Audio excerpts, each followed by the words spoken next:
Well, hello, everybody. It is June. I can't believe it. And the weeks are just ticking away.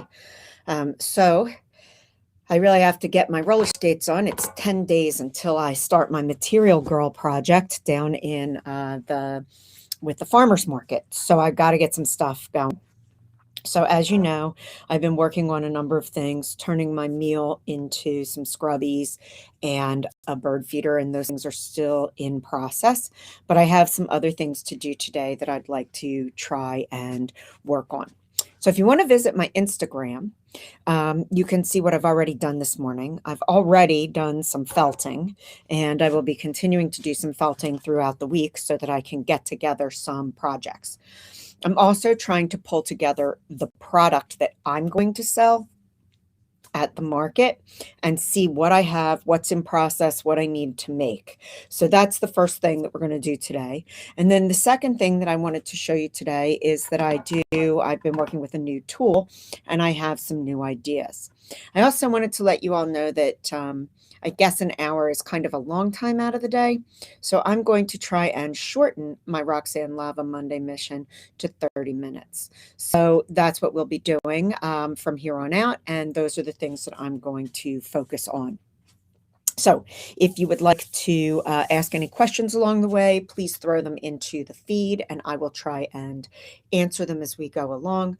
And I will go back and look at the feed later if you have questions to see if I can answer them there. So I look forward to speaking with you guys, and I look forward to seeing what's going on with everybody, and I hope that you enjoy what we're going to talk about today. Okay, so I'm going to move you up to where I can get some room on my board and where you can see me. And again, so this morning I already started out, and what I did was I did some wet felting.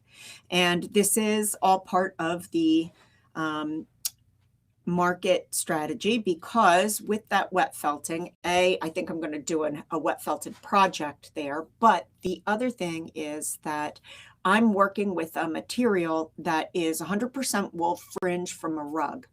My friend gave it to me because her cats were destroying it. So I have some that was really kind of puffy and destroyed, which I have been able to card and make into batting, just like we talked about with my friend Catherine several weeks ago. So with that batting, I have been doing the felting. There are also some that is already yarn twists, and I'm working on something with that. So again, I want to kind of show people how we can take things that look like they've been messed up in our lives and actually correct them. I'm going to also show you something about, for me, I bought a relatively expensive pair of shoes, not returnable. And once I got them home, I had a real problem with them because they were too big. So, I'm a shoemaker, right? So I found a way to make them fit me.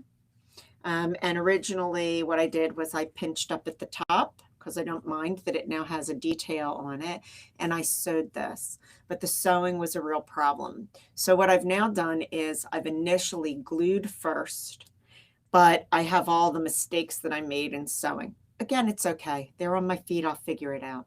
So now what I'm doing with this, though, is instead, I could have thrown these out. I could have tried to sell them, but I decided that I really want them. So what I'm going to probably do is take a metallic piece to create something that makes these shoes my own, put it on and sew, I'll glue and then sew through here. And that will give it, I believe, a better way for me to reinforce it and a way for me to make sure that it will work well. So that is sort of where I'm going with these shoes.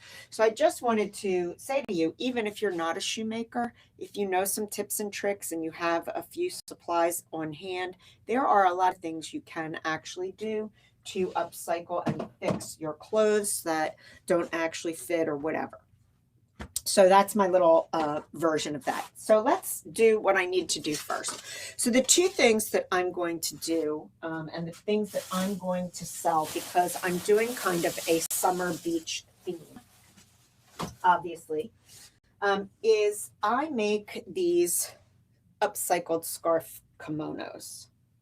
So I need to take an inventory of the ones that I have created. And so this one is sewn, but it is not complete. So what I've done is, I just do this, like this. So scarf complete, scarf sewn, right? And scarf supplies that I need to purchase because I need to get these done. So I have one that's sewn. So I just do a little tick mark here. I have a second one. It's a pretty one, which is also sewn but not finished, right? So that's sewn but not finished. I have this one, which is absolutely complete. And so I have one that is complete. Now, I sell these, just so you know, for $40 a shot. And I don't make a lot of money on them, just so you know. I try to buy the scarves that I upcycle on sale. And these usually cost me somewhere between about $12. I try to keep them around $10 to $12 when I can. So this is not upcycling from what I already have in my closet in terms of that.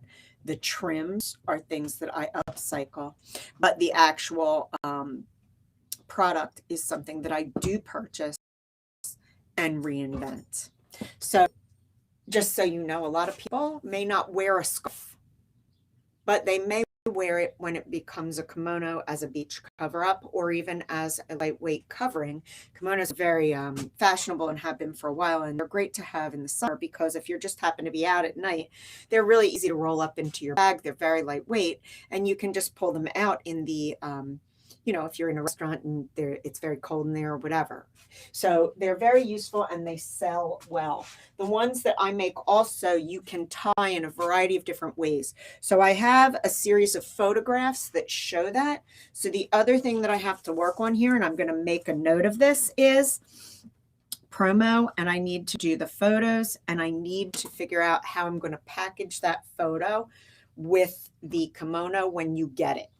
So I'm going to need to see if I can edit that down and maybe put it on a hang tag or a card that I can insert, print at home and insert into the package with these. Or maybe I can do mini photos, or perhaps I could even do a scan code that would take you to how to wear the scarf. And I love that. So a QR code to how to wear would be great. But I also will have people who are not digital people. So it will also be important for me to have something visual for them to see. So that's important. So I have one done. I need to see, I'm looking at my open ones next. So this one is sewn. All right. So I'm doing fairly well because at least I have 3 that are sewn. Now I'm going to show you what I've got left. So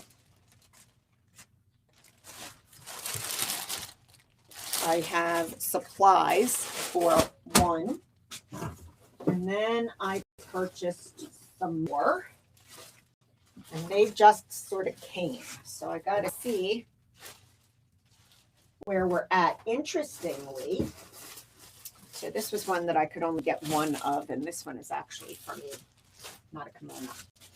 I need to see if I got them all. I didn't even take inventory when they came in. Okay, so tie-dye is really big this season. So I chose sort of an ombre tie-dye-esque item. And what's great about these is that, in fact, they are coming with also a scarf tie. So now maybe I can also show some other ways to wear these. So I have 1, 2, 3. So this is snake print, also really, really hot this summer. And this one is kind of, I would say a little bit, it's Hawaiian print. Also very, very, it's not a Hawaiian print. It's a floral print, but in a Hawaiian kind of way. Also one that's very, very on the mark for right now. So I end up having, I will totally have 1, 2, 3, 4, 5, 6, 7, 8 to start with. And so that's a pretty good deal.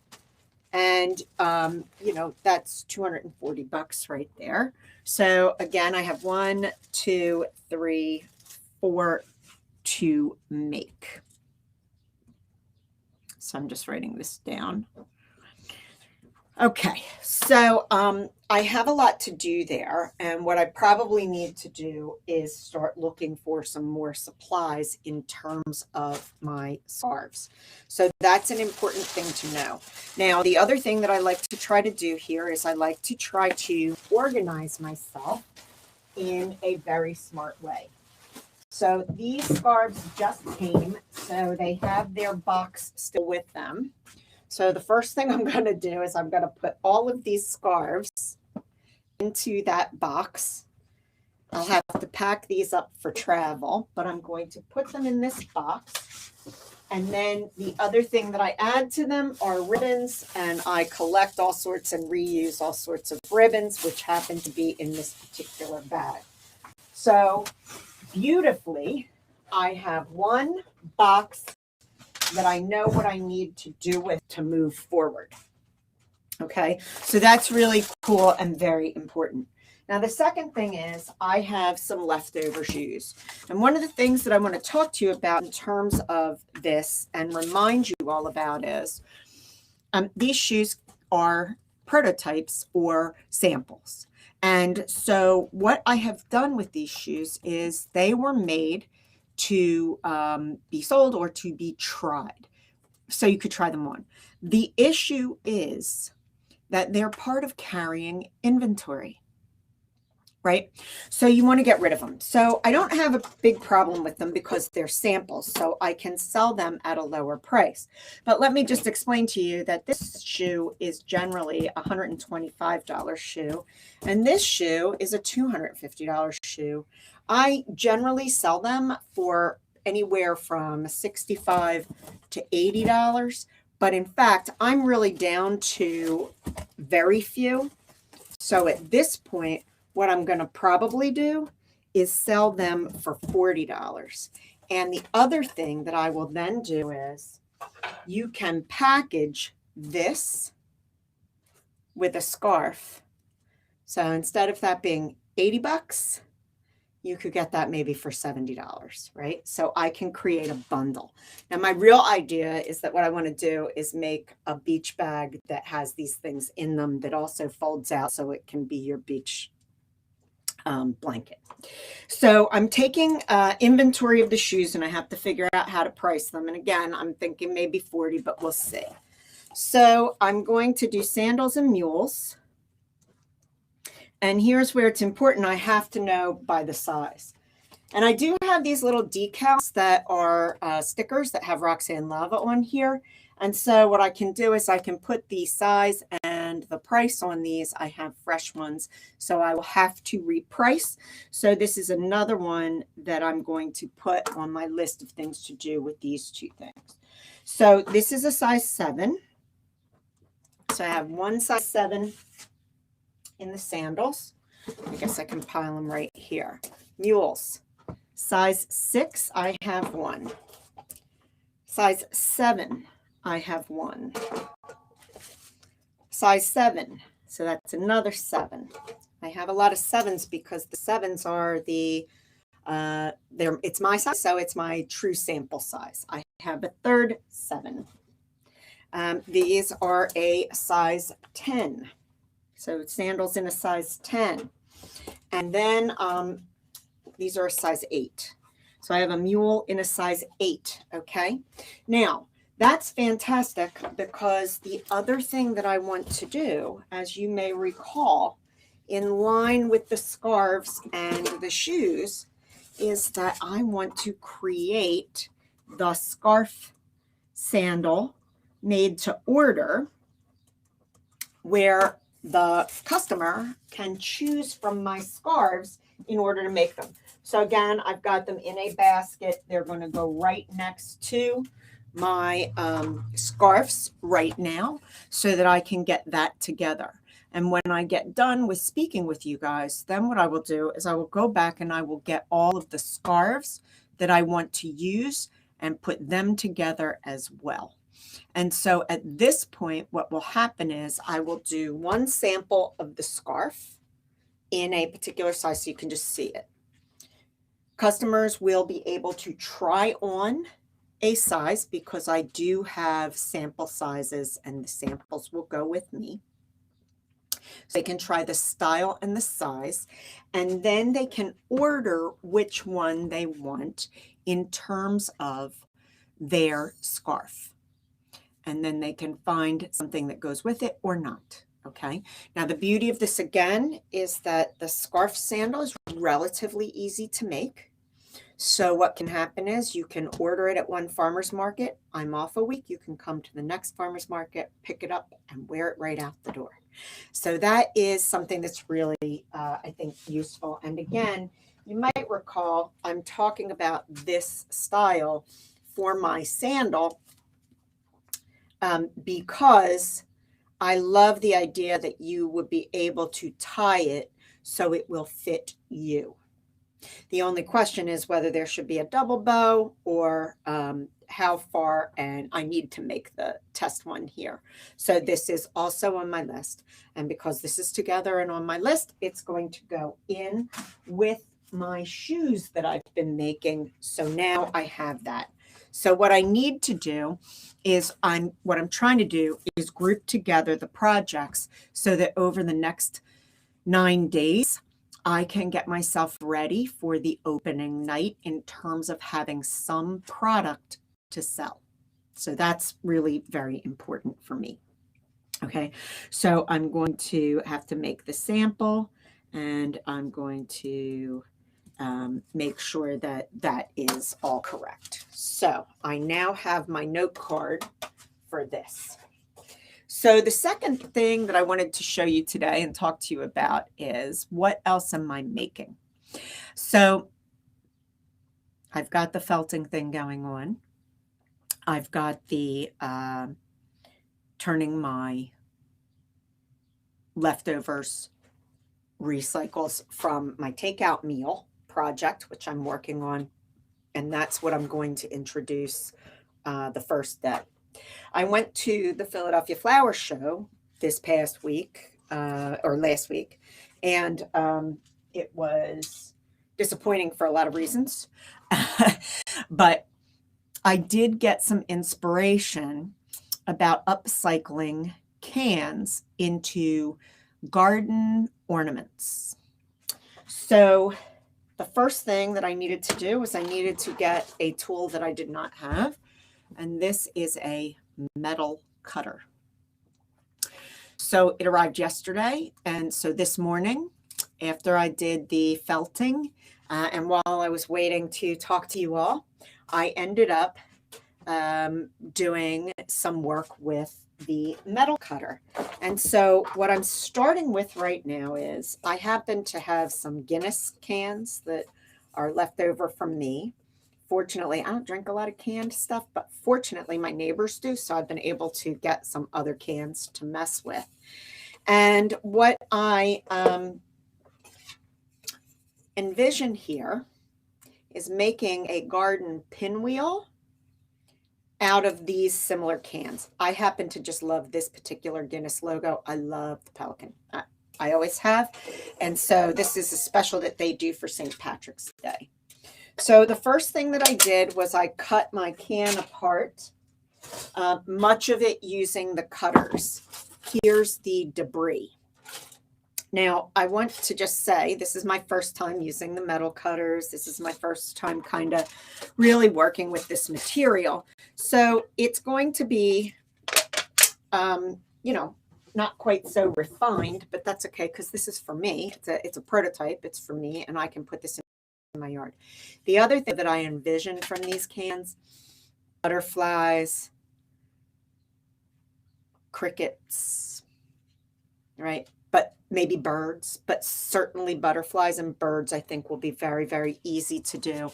And I'm going to put them on stakes so that they can be in your garden or in your potted plants as decoration and ornamentation.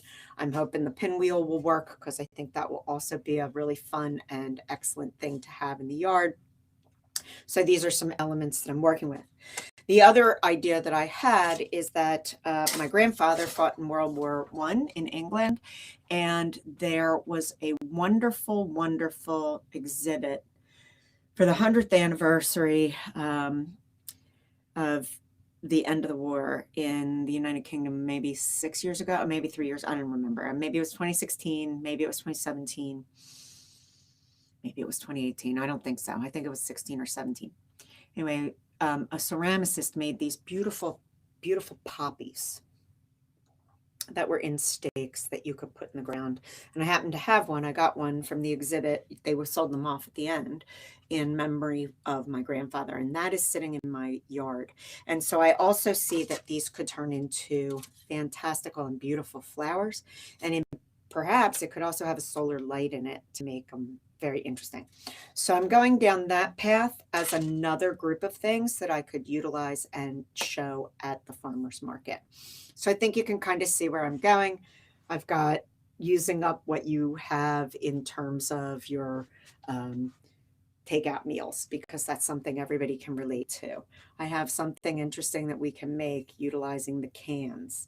I need to kind of think a little bit more about other particular things that we have. And the goal for me is that I'm going to be showing one thing that we make, but I'll have some related other items to demonstrate as well, so that people can see that, well, with this can, you can make a number of different things. It doesn't have to be just this one thing. The other thing is helping people learn tools and get over being worried about utilizing tools and things like that. And also making sure that they learn maybe some new to them processes and craft, and thinking about the design. Always thinking about the design, because that's one of the things that's really of interest to me. So those are the things and the items that I'm working on this week. And we are 23 minutes in. So I'm just going to recap what I was thinking about this week, where I'm going, and how I'm going to get there. Oh, and by the way, I have an upcycled idea for your socks or your pantyhose that are a mess. So that is something else that I'm going to be utilizing and showing at the event. So today it's all about getting some inventory, getting some ideas, and starting to get together my plan for the next 10 days. What I will do is I will map out on every day what it is that I need to accomplish that day, so that I will make sure that I'm on track and ready for the start of my appearances on the 24th. What I would like to make sure that I start with in order to sell for myself is my kimonos, so my scarves into kimonos, the shoes that I have, and the sample of, I have two samples. One is, I already have a pair, so they're already made, that are my own. That is an upcycled sandal with bracelet ties, and the other one is the scarf sandal that we saw.